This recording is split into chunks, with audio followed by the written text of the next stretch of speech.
Hi everyone. I'm just sitting at my desk again, just wanting to chit chat a little bit. And today I wanted to cover I think, makeup rehab tips. I also have a list of project planning tips, but I think I want to try to keep these videos, try. If you know my track record, I can be long-winded. Um, some project planning tips as well. And so I'll probably split up the videos and kind of share a little bit of tips that I've utilize myself, my experience with them, and also other things that I've heard about and things like that. And just to try to summarize my experience with kind of this topic. And so today we'll be focusing on more of the makeup rehab stuff. There is an actual makeup rehab community on Reddit. Sorry, on makeup Reddit. It is technically makeup Reddit, but Reddit. There's a community called Makeup Rehab, and I've been a part of that for I think 2017. And so it's definitely been about 7 years since I've been on that. And I definitely learned a ton through that Reddit. And even before that, was already starting to think through things even a few years prior. And so just wanted to kind of share a few things and encourage anyone who wants to be getting started in makeup, like a makeup rehab, or like, where you recognize that maybe you have a makeup addiction, like your collection is kind of getting out of hand, you're not using up as many products as you're bringing in, um, and kind of how to maybe curb some temptations and to start working through some things. So I think today's video will really be about like how do you stop the temptation of bringing more things in, and then future videos will be about like how can you actually work things out. So yeah, so let's get started.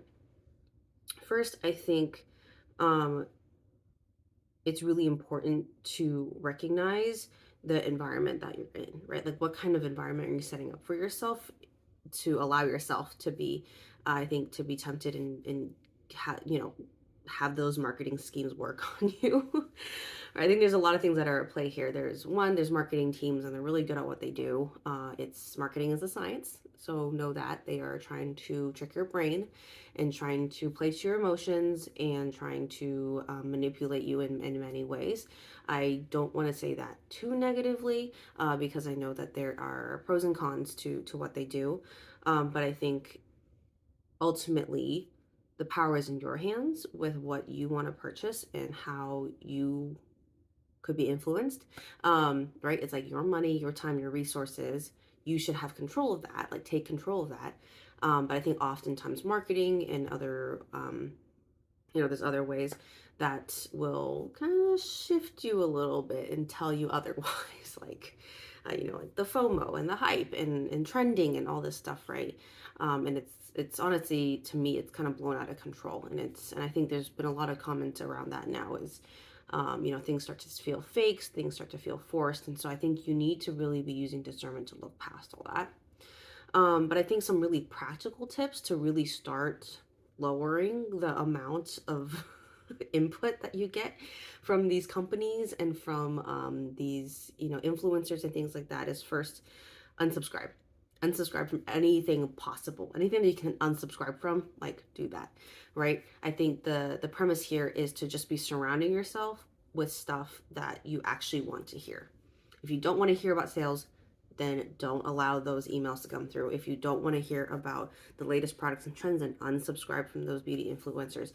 If you don't want to be constantly like, if you don't want to feel like you're missing out, then unsubscribe from, the beauty launches and things like that, right? I think it's really hard in those moments to do it because you're being like, oh, but I'm missing out on information, but I might not be up to date on things. But honestly, let that go, because if your goal is to work on the collection that you have and come to terms with where you are at, you can't be bringing in the new stuff.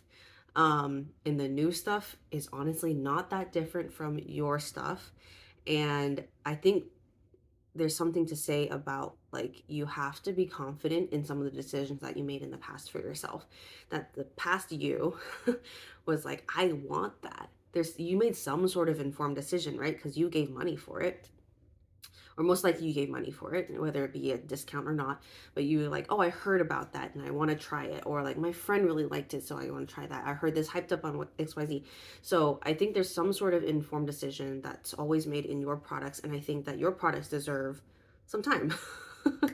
So honestly, be okay with not knowing what is coming in, what is being made, what is new and cool. Um, because it was new and cool back then, it's why isn't it new and cool now? At least to you, right? So I think what I'm trying to get at is just just let it go. Just get ready for a season where you aren't inundated by all of those messages, and be okay with that. There's always ways that it can trickle through anyways. And at the very least, make it a lot harder for yourself, right? So unsubscribe, but if you're really curious about what a brand is coming out with, then check on their website when you want to. Don't let them come to you. You should be able to go to them. So the things that I unsubscribed to was like mailings, anything that was sent to me in the mail, which is rare nowadays, I know, but way back when it was popular. Emails for sure. I mean, a lot of it ends up in junk, but they know how to write some good subject lines. So unsubscribe so you skip all that. The typical Facebook, you know how the ads work, and it's all the algorithm. So don't feed the algorithm. Facebook, Instagram, TikTok, YouTube, all the socials, don't feed the algorithm. Just unsubscribe, tell them, and it takes time. Tell them that you don't want to see it, that you're not interested in this, not interested in that. And slowly you'll be able to see a difference, I think, if you keep doing that over like a few weeks and even a month. And if something pops through the algorithm, like nip it in the bud. And tell it that you don't want to see it. Reddit is starting to do that more and more, at least on my feed. So I try to, click on like not interested in things like that too. Um, so I think, and it's a process, right? It's not, there's no magic button, there's no magic software that can do it all for you in a moment. But I think not only am I telling you to unsubscribe, but I'm telling you to actually like, go through the process of it. Like in some ways, for every button that you press to unsubscribe, like it's almost like it's like a process. It's like an emotional process, right? Like you might grieve it, but you need to release it. And it sounds super deep, but I promise with some practice, you'll get the feeling. You'll be like, yes, another one. Yes, another one. Check, check, check. And it actually feels a lot better at the end of it. And it won't be as like hard as when you started, for sure, when it comes to unsubscribing. All right. The next thing I have is so hard, but cancel your loyalty accounts. I don't hear this one very often. I hear things like, like don't make the next tier at Sephora, don't make this tier at Ulta. And like I think that's helpful because it definitely limits you in terms of like how you think of it. But I think the next step further and what really helped for me was just don't be a part of that game. It's a game. Right?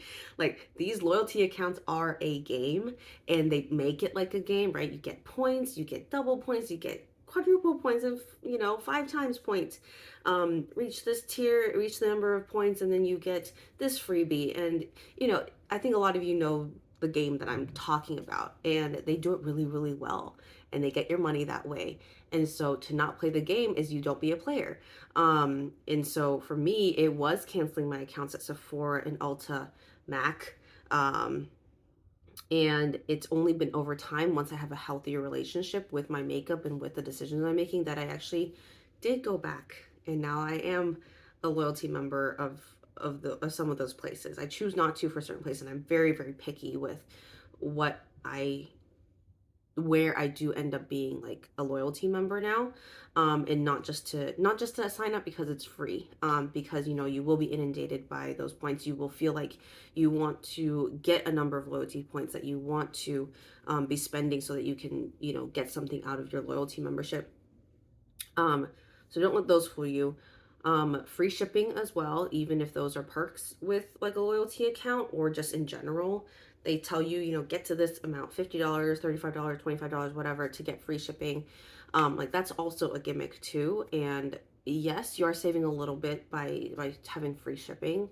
And oftentimes you tell yourself like, oh, I'll actually like buy something useful to get to free shipping.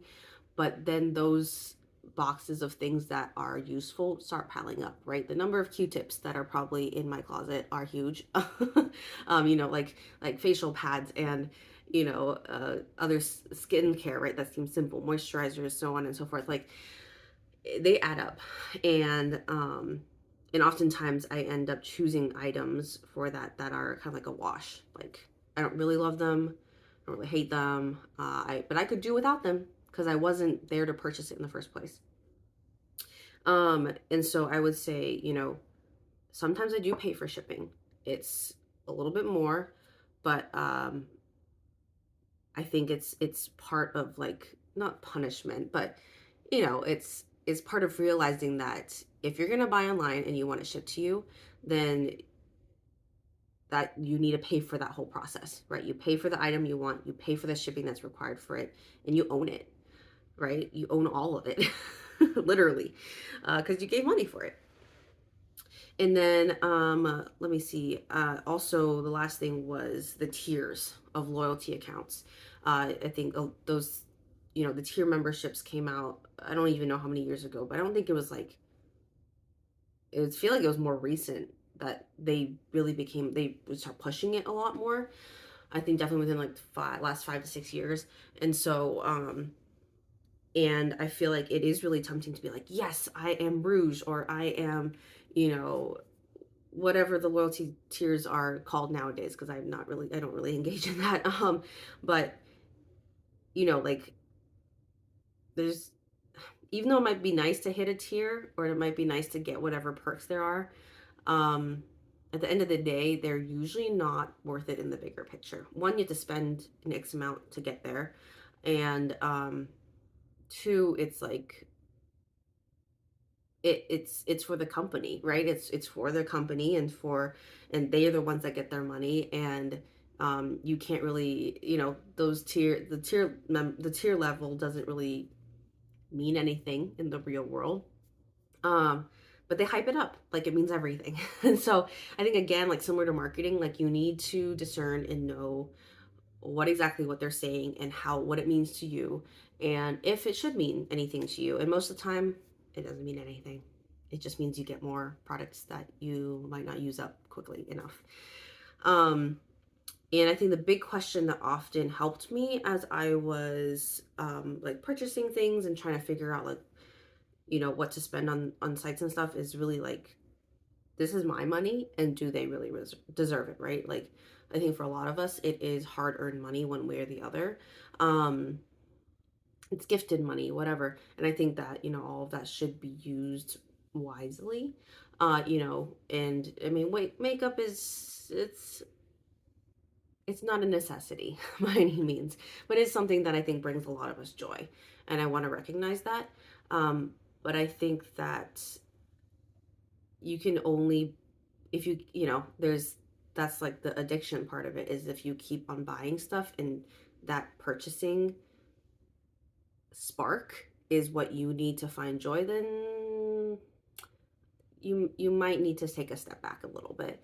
um and that requires money, and that requires your resources. And so I think all those things, especially once you know that you're spending way too much money on makeup and beauty items, then you really need to be, I would really suggest that you take a step back, because if you keep going down that road, it can really be detrimental to maybe some of your bigger life goals.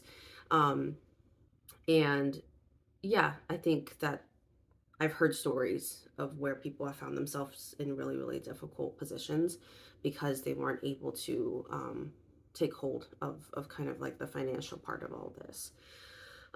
So yeah, I feel like this was honestly one of my more like intense videos.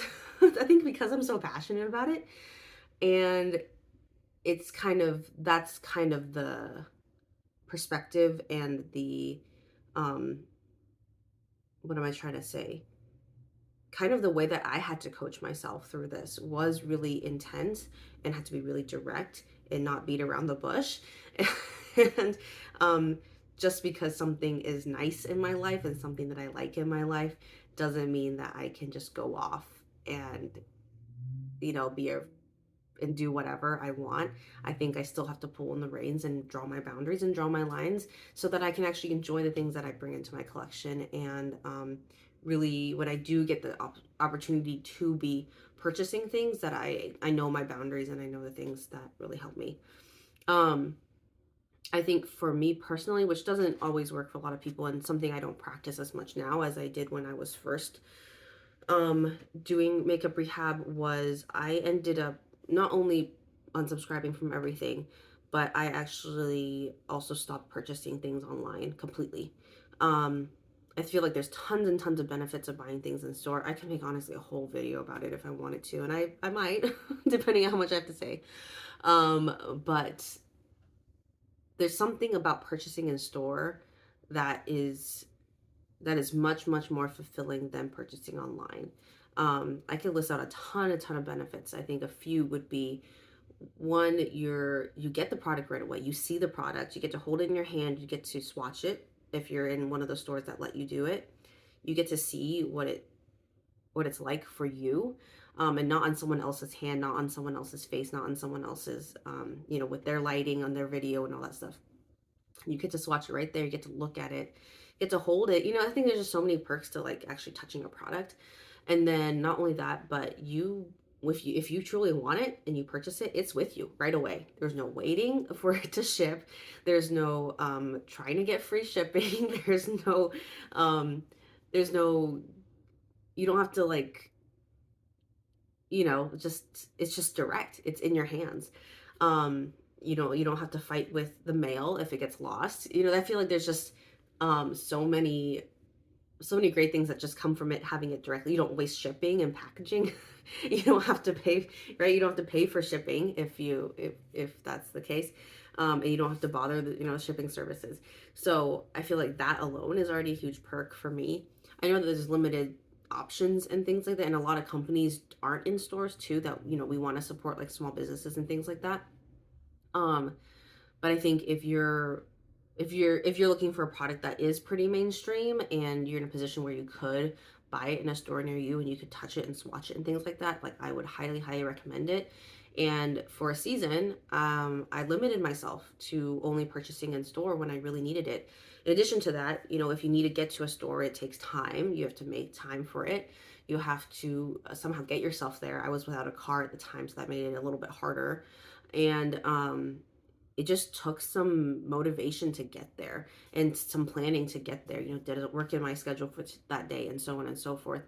And I think always by the time that I got to the store, my thoughts had, I've had time to sit with my thoughts and with what I want to purchase.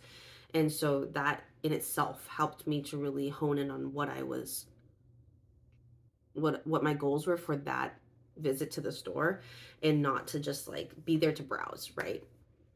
Um So yeah, I think there's definitely like other perks to purchasing in store and things like that.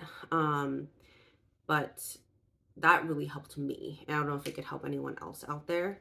And so I just want to mention that. I think the last really important bit of makeup rehab is accountability. Don't do this alone. I think I'm making this video mostly to say mostly to say it out loud that you are not alone. I don't know how many people will end up watching this video, but I think that was something that I really needed to hear when I was starting out, was you're not alone in the thoughts and the struggles that you might be going through. Um, like, I'm sorry that you found yourself in this spot, that you feel so overwhelmed by your makeup and makeup collection. But it's happened, I think, to a lot of people. And but I think what really helps is knowing like there is a community, around this project painting community here on YouTube. I know Instagram has a very large community as well. The makeup Reddit, so the makeup rehab Reddit that I mentioned, they also have project panning Reddit, and other related Reddit subs as well. But yeah, accountability, like talk to people about what you're thinking about, talk to people about what you think you're doing. You show progress on your products. Talk to people about how your plan, that's huge, right? To like reaching your goals is like plan for it. And especially the makeup rehab community, you can write out your plan and you can kind of just like think out loud and process about what you're thinking through in terms of reaching your goals and stepping away from maybe this makeup lifestyle that you've been having. Um, so yeah, so I really, really encourage that. If you feel like accountability from me would be helpful to you, I would love to help you. Whether that be just, just comment and message me. Like we can definitely talk through some things. I would be happy to talk through things. And just someone, honestly, for me, it was just someone to bounce ideas off of, someone to bounce off my intense thoughts. And sometimes I actually did ask a few friends, like, can I message you if I'm like in the middle of thinking of purchasing something that I know I don't need, and at least like talk through it in the moment. Like that was really, really helpful to me. And I know for a lot of people, like you might not have someone in your life that um is you think is open to those types of messages and helping you in that way. But honestly, like don't be afraid to ask, but also don't be afraid to reach out to me, or especially to like those Reddit threads. Like I feel like those, because they're open forum and you can be anonymous, you can just like process, and that helps a lot in the moment. But yeah, I just wanted to share all this, just to encourage you, just to let you know that it's possible to get yourself out of the situation you think you might be in, and that it's a journey, right? Like I mentioned, I've been doing this for 5, 6, 7 years. It's still not over. That I still find myself in sometimes in the position of being like, Jamie, what are you doing? Why are you looking at these products? Like go to the store and go look at them in person, go swatch them, go ask for a sample, like so on and so forth. Like I still have to practice these things often. Like I recently had to do an unsubscription kind of spree because I was getting inundated by a lot of emails, and my YouTube wasn't as refined and my algorithm wasn't as refined to exclude some videos that I try my best not to watch. And honestly, they've slowly become not that interesting to me anyways, in terms of like the new beauty launches and things like that. And yeah, it's cool, and I appreciate everyone who is doing videos like that. But it's not something that I personally choose to watch, just because I find it more tempting than it is interesting. So yeah, so that was me having a lot of things to say. And I'm looking forward to continuing sharing a little bit more about project planning tips that have worked for me, um, like things I've considered and think are interesting. But I think that this video in particular, I don't hear about too often. I might hear it like some people mentioning and stuff like that, but I think to really have a direct video about makeup rehab and being able to share a little bit about how it's, yeah, if you truly desire, I think, to be taking a hold of maybe some of your consumer habits and your spending habits, that that there is a niche out there, addressing beauty and makeup and things like that, and that you can hopefully find some support in that. So anyways, I'm gonna wrap up. But I appreciate you watching if you got this far. So thank you so much, and I'll see you in my next video. Bye.